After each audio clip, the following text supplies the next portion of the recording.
What's going on, guys? Pixelated back at it again with another video. If you see the title, you already know what it is. We're here. It is my top 5 sneaker pickups of 2016, and no funny business, let's just get into it. The first shoe on the list is the Adidas X Bape NMD. Now, I was a huge fan of Bape as a kid, but never really had the money to buy their stuff. It was still pricey then as it is now. Even though the vibrant all camo print was eye-catching and something I really wanted, I always wanted a pair of Bapestas at the time, but I grew to not like the thick Air Force One midsole. As an older person now, I kind of grew out of the concept of wearing a vibrant all camo print tee or any piece of all camo clothing in general, which kind of sucks since now is when I can actually afford their clothing. Fortunately for me, Adidas decided to collaborate with Bape at the perfect time, mixing their iconic Bape camo print with Adidas's recently iconic silhouette, the NMD. Here you see my Bape camo bandana that I plan on wearing with these, with a silky satin looking upper. This is a perfect fusion of a shoe I like and a camo print and a brand I enjoyed the aesthetic of over the years. The beige pull tab, green Lego blocks, the screen print Adidas logo on the footbed and bathing ape on the other, and dark green outsole just make this shoe stand out in so many ways. This shoe is going for a buttload of money in the resale market, but after a bit of deliberating of whether I wanted to be rich or not, I decided the broke hype life is the way for me, and this is why the shoe made the 5th spot on my list.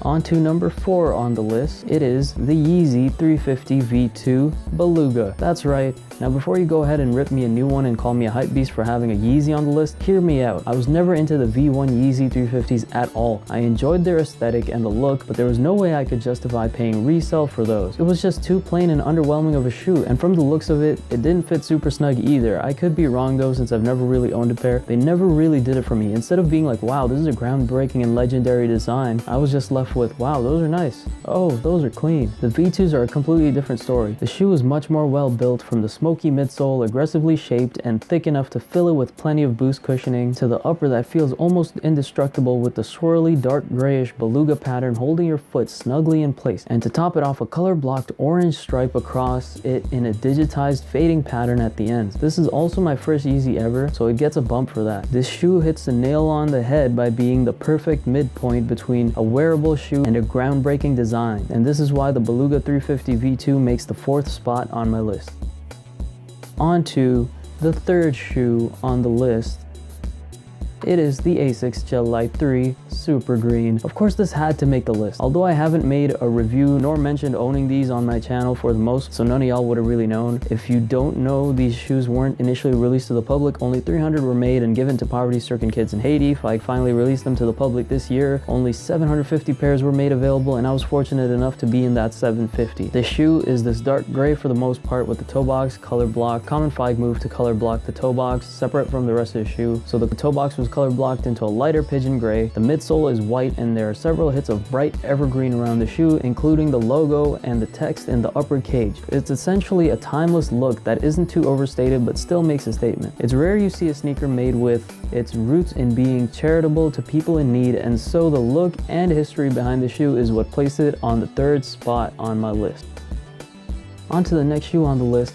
It is the Adidas X Reigning Champ Ultra Boost. Now granted, this isn't much of a revolutionary collab compared to previous ones, comparatively the Solebox Ultra Boost being uncaged and women's Woodwood having an entire strap wrapping around the upper. Examples of Ultra Boost silhouettes that were heavily modified to stand out. The Reigning Champ, however, did something I've been waiting to see on a shoe for a long time, and that is getting the heathered gray sweater fleece-like pattern to work. Now you can see something similar on the Ronnie Fieg Tubular Doom release in the beginning of the year, as it flawlessly executes the fleece aesthetic as well, but I happened to miss out on that drop, and this is a list of shoes that I currently own and picked up, which is why it didn't make the list. But to be fair, I still would have picked these over most of those, because not only are these wearable with almost anything, it's an understated look that doesn't do too much but makes the statement at the same time. Sure, the materials are a little thinner than typical Ultra Boost, but that's because it's Reigning Champ fleece woven in with the Primeknit, as I've come to understand. Reigning Champ is a Canadian brand, and the fact that they've been able to collaborate with an international brand like Adidas is a huge milestone for them, and for these reasons the shoe made made it to the second spot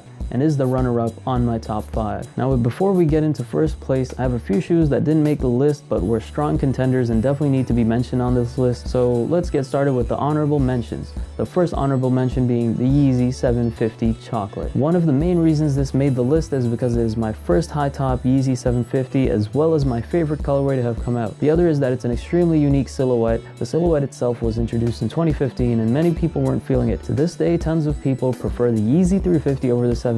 I'm not one of those people. I actually like the 750 more and generally am a fan of high top over low top sneakers. If you ask me on any given day without picking a silhouette whether to wear high top or low top, I will almost always pick the high top. Unless it's a super hot day, then obviously you're just dumb for wearing high top sneakers. The design is just so unique to me. Kanye said he was trying to make a men's Ugg boot and he succeeded. The shoe takes design cues from classic sneakers like the perforated toe box and the lacing system, the shape of the gum sole and the strap across the shoe, and mixes it with an all suede upper and an ankle opening similar to a winter or Ugg boot. You also obviously have the full boost midsole, so the comfort is there as well. Another huge overlooked aspect of this shoe is the materials used in the inner of the shoe. There's super soft leather layering the heel and a neoprene lining in the front midfoot to toe box area. For these reasons, the shoe was worthy of an honorable mention.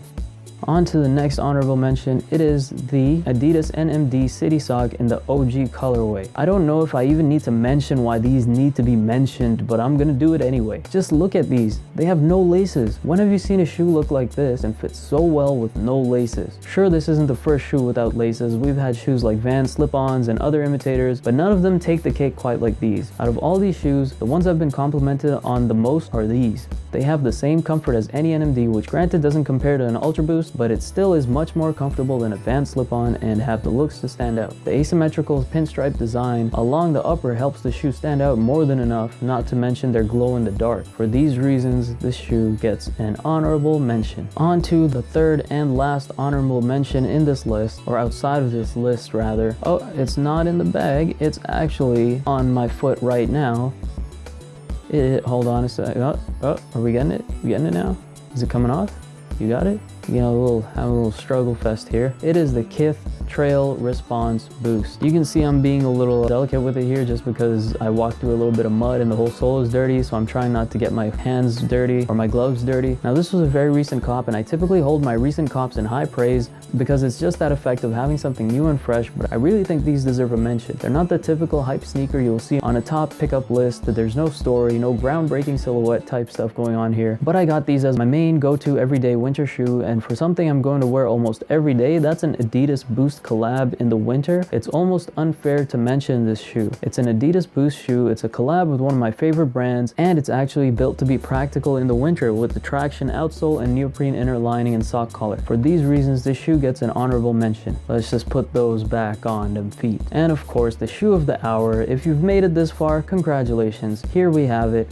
It's the top shoe on my list, the Kith x Adidas Ultra Boost Mid. I feel like this was a no-brainer. I'm a huge fan of any multicolor Ultra Boost Adidas does. They almost always turn out to be beautiful. Actually, they always turn out to be beautiful. I owned 3 pairs of the multicolor 2.0 Ultra Boost at one point. The fact that this was a brand new silhouette and a mid at that is something that I couldn't say no to. My preference for high tops over low top sneakers already favors the mid top on this, and a full-on multicolor upper with the laces to seamlessly match and the ATR to protect my feet from getting wet in wintry weather, which is the most appropriate time to wear these given the wintry yarn knit sweater vibe you get from the look of the shoe. There's almost nothing you can't like about this shoe, unless you don't like colors, which would be very unhuman of you. The fact is, the mid top not only makes these more secure and more comfortable, but warmer too for colder climates, and for these reasons, this shoe makes the top spot on my top 5 list and caps off the list. Thank you for watching.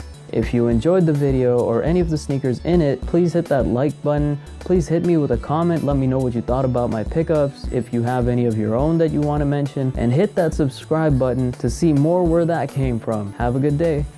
Pixelated out.